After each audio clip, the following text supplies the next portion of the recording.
Hello everyone, welcome to SMS Bangla 30। তোমরা দেখছো SMS Bangla 30 YouTube channel আর আমি সুব্রত। এএনএম জিএনএম 2024 নিয়ে আজকে তোমাদের আমি বিস্তারিত আলোচনা করতে চলেছি। তোমরা সকলেই জানো যে তোমাদের অলরেডি ফাইনাল রেজাল্ট পাবলিশ হয়ে গেছে। এবার তোমাদের কাউন্সেলিংয়ের ডেট সম্ভবত খুব তাড়াতাড়ি অক্টোবর মাসেই তোমাদের কাউন্সেলিং স্টার্ট হতে চলেছে।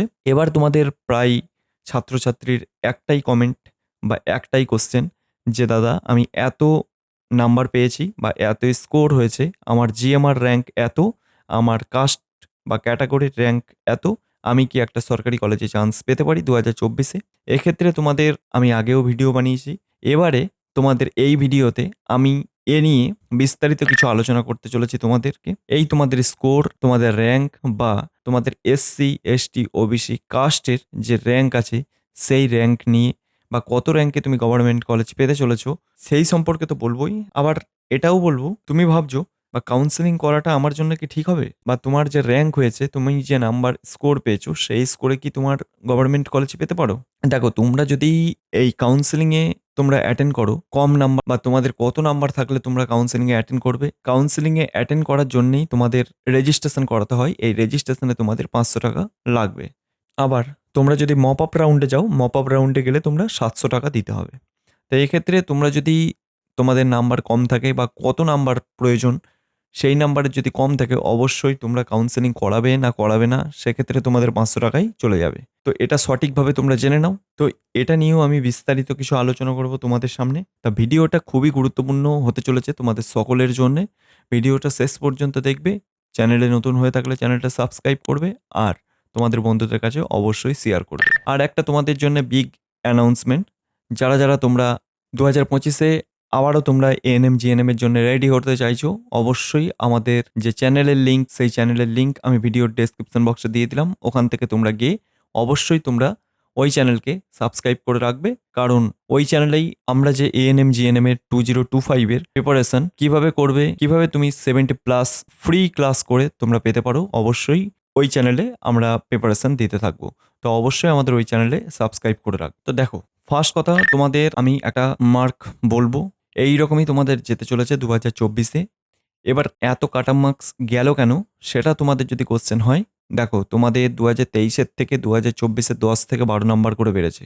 যে তোমাদের দুর্নীতি হয়েছে পরীক্ষায়, সেই জন্যই তোমাদের এত কাটা মার্কস বেড়ে গেছে। আমি প্রথমত বলবো যে এএনএম বা জিএনএম 2024-এ এএনএমদের cut off rank, ANM cut off rank যে ফিমেল ক্যান্ডিডেট সেটা তোমাদের বলবো। দেখো, প্রথমত ওপেন ক্যাটাগরি দেখেছো 1400 র্যাঙ্ক, আর তোমাদের স্কোর কত থাকতে হবে? 76.6 প্লাস থাকতে হবে। ওবিসি এ যদি হয়ে থাকো তুমি ক্যান্ডিডেট, সেক্ষেত্রে তোমার 1900 হতে হবে র্যাঙ্ক, আর মার্ক পেতে হবে তোমাদের 73.6 প্লাস। ওবিসি বি ক্যান্ডিডেট যদি হয়ে থাকো সেক্ষেত্রে 1600, আর হচ্ছে 75.9 পেতে হবে তোমাদের নাম্বার স্কোর। এবার এসসি ক্যান্ডিডেট যদি তুমি হয়ে থাকো একজন, তাহলে 2800, তোমাদের স্কোর কত থাকতে হবে? 69.9 প্লাস। তুমি যদি একজন এসটি ক্যান্ডিডেট হয়ে থাকো সেক্ষেত্রে তোমার এএনএম এর র্যাঙ্ক লাস্ট যেতে পারে 16,000, আর তোমাদের মার্ক কত? 50.9 প্লাস। সিভিল ডিফেন্স যদি ক্যান্ডিডেট হয়ে থাকো সেক্ষেত্রে 2800, তোমার মার্ক কত পেতে হবে? 69.6 প্লাস। আর অরফান ক্যাটাগরি হচ্ছে 60,000, তোমাদের মার্ক বা স্কোর পেতে হবে 28.9 প্লাস। এখান থেকে তোমরা র্যাঙ্কটা দেখলেই তোমরা বুঝতে পেরে যাবে। এই র্যাঙ্কের যদি কম হয়ে থাকে তোমাদের, অবশ্যই তোমরা চান্স পেতে চলেছো গভর্নমেন্ট কলেজে 2024-এ। আর যদি তোমাদের এর থেকে যদি বেশি হয় তাহলে তোমরা 2025-এর জন্যে অবশ্যই পড়া শুরু করে দাও এখন থেকে।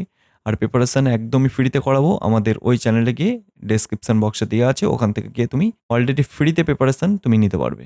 তো এই র্যাঙ্কের যদি কম থাকে অবশ্যই তুমি 2024-এ গভর্নমেন্ট কলেজ পেতে চলেছো, আর এই র্যাঙ্কের যদি বেশি হয় তাহলে তুমি গভর্নমেন্ট কলেজে চান্স না পাওয়ার সম্ভাবনা সব থেকে বেশি। এবার তোমাদের আমি বলি জিএনএম মেল কত যেতে চলেছে। দেখো, প্রথমত আমি বলবো ওপেন ক্যাটাগরির 150, আর তোমাদের পেতে হয়েছে কত? 99 প্লাস। ওবিসি এ 250, 98 প্লাস পেতে হয়েছে। ওবিসি বি 200 র্যাঙ্ক, যেটা 95 প্লাস। আর এসসি 350 র্যাঙ্ক, যেটা 93 প্লাস। এসটি যেটা হচ্ছে 7,000, 60.9 প্লাস। সিভিল ডিফেন্স ক্যাটাগরি হলে তোমার 5000, যেটা হচ্ছে 85 প্লাস। আর অরফান ক্যাটাগরি হলে 600 প্লাস, যেটা হচ্ছে 31 প্লাস তোমাদের নাম্বার পেতে হয়েছে। এক্ষেত্রে তোমাদের আমি বলে রাখবো, যারা মেল ক্যান্ডিডেট আছো, এই যে তোমাদের র্যাঙ্ক আমি বলেছি, এই র্যাঙ্কের যদি কম থাকে তাহলে তোমরা অবশ্যই 2024-এ তোমরা একটা গভর্নমেন্ট কলেজ পেতে চলেছো।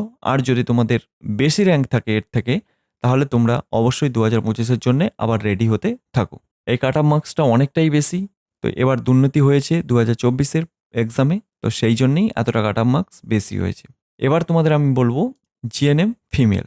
দেখো জিএনএম ফিমেল কাট অফ যেটা আছে, ওপেন ক্যাটাগরির যদি তুমি হয়ে থাকো তাহলে 3500 যদি তুমি নিচেই হয়ে থাকো অবশ্যই একটা গভর্নমেন্ট কলেজে চান্স পেতে চলেছো। স্কোর হয়েছে 68.6 প্লাস। ওবিসি এ যদি হয়ে থাকো তুমি একজন ক্যান্ডিডেট তাহলে 5000 প্লাস, 56 প্লাস তোমাদের নাম্বার পেতে হয়েছে। ওবিসি বি যদি ক্যান্ডিডেট হয়ে থাকো 3600 প্লাস, 68.6 প্লাস হচ্ছে নাম্বার পেতে হয়েছে। এসসি ক্যান্ডিডেট যদি তুমি একজন হয়ে থাকো তাহলে তোমাদের র্যাঙ্ক যেতে চলেছে 6500 প্লাস, আর এক্ষেত্রে তোমাদের মার্ক পেতে হয়েছে 62.6 প্লাস। এসটি ক্যান্ডিডেট হয়ে থাকলে 18,000, যেটা 50 প্লাস মার্ক পেতে হয়েছে। আর সিভিল ডিফেন্স ক্যাটাগরি হয়ে থাকলে 5000, যেটা তোমাদের 65 প্লাস নাম্বার পেতে হয়েছে। অরফান ক্যাটাগরি হলে 65,000, যেটা হচ্ছে তোমাদের 28 প্লাস পেতে হয়েছে নাম্বার। যে জিএনএম ফিমেল ক্যান্ডিডেট যারা যারা আছো, তোমরা যদি এই যে আমি র্যাঙ্ক বললাম এই র্যাঙ্কের যদি নিচেই থাকো বা নিচেই তোমাদের র্যাঙ্ক থাকে, অবশ্যই তোমরা 2024-এ কাউন্সেলিং করাবে। কাউন্সেলিং করিয়ে তোমাদের চান্স পাওয়ার সম্ভাবনা সব থেকে বেশি। আর এর থেকে যদি তোমাদের অনেকটাই বেশি হয় র্যাঙ্ক, সেক্ষেত্রে তোমাদের চান্স খুবই কম। রেজিস্ট্রেশনের টাকাটাই তোমাদের দেওয়াটা ফালতু হবে। এক্ষেত্রে তুমি তোমার পার্সোনাল ব্যাপার, তুমি মনে করলে করতেই পারো রেজিস্ট্রেশন। তো এটা হলো ফাইনালি যে কাট আপ যেতে চলেছে, এটাই তোমাদের বললাম। যা সর্বোচ্চ র্যাঙ্ক যেতে চলেছে 2024-এ র্যাঙ্কগুলো দেখালাম। এই র্যাঙ্ক কিন্তু লাস্ট যে মপ আপ রাউন্ড অবধি যেতে চলেছে, এটা তোমাদের লাস্ট অবধি বললাম। তো এটাই হচ্ছে 2024-এ তোমাদের মপ আপ রাউন্ডের লাস্টে সরকারি কলেজে চান্স পাওয়ার একটা সম্ভাবনা। এর উপরে যদি তোমার র্যাঙ্ক হয়ে থাকে অবশ্যই তুমি আবার 2025-এর জন্য আবার রেডি হতে থাকো। অবশ্যই ফ্রি ক্লাস করে তুমি যদি 70 প্লাস নাম্বার তুলতে চাও অবশ্যই আমাদের চ্যানেলের সাথে যুক্ত হয়ে যাও। ওখান থেকে তোমরা ফ্রিতে ক্লাস করতে পারবে 2025-এর জন্য। তো এটা ছিল তোমাদের নাম্বার বা র্যাঙ্ক, কত নাম্বার হলে তোমরা একটা গভর্নমেন্ট কলেজে চান্স পেতে চলেছো। এটা বারবার তোমরা কমেন্ট করছো, এটা নিয়ে আমি বলে দিলাম তোমাদের। দেখো এবার তোমাদের বলি, তুমি যদি এই নাম্বারের বা এই র্যাঙ্কের কম হয়ে থাকে তোমার র্যাঙ্ক, অবশ্যই তুমি কাউন্সেলিং করাবে। এই র্যাঙ্কের খুব যদি বেশি হয়ে থাকে অবশ্যই তুমি কাউন্সেলিংয়ের দিকে এগোবে না, কারণ তোমার 500 টাকা চলে যেতে চলেছে। তো এটা তোমরা ক্লিয়ার থাকো। কাউন্সেলিংয়ের একটা ডেট দেবে, কাউন্সেলিংয়ের ডেট দেওয়ার পরই তোমাদের রেজিস্ট্রেশন করতে হবে। রেজিস্ট্রেশন নিয়েও কিভাবে করবে তোমরা সে নিয়েও আমি ভিডিও বানাবো। তো রেজিস্ট্রেশন খুব কেয়ারফুলি করতে হবে, ভুল করলে চলবে না। আর আমি আবারও বলছি, যাদের এই র্যাঙ্কের কম আছে তারা অবশ্যই কাউন্সেলিং করাবে বা রেজিস্ট্রেশন করাবে। তারা সরকারি কলেজ পেতে চলেছ। নাম্বারের এই র্যাঙ্কের যাদের বেশি আছে র্যাঙ্ক, তারা অবশ্যই কাউন্সেলিং করিও না।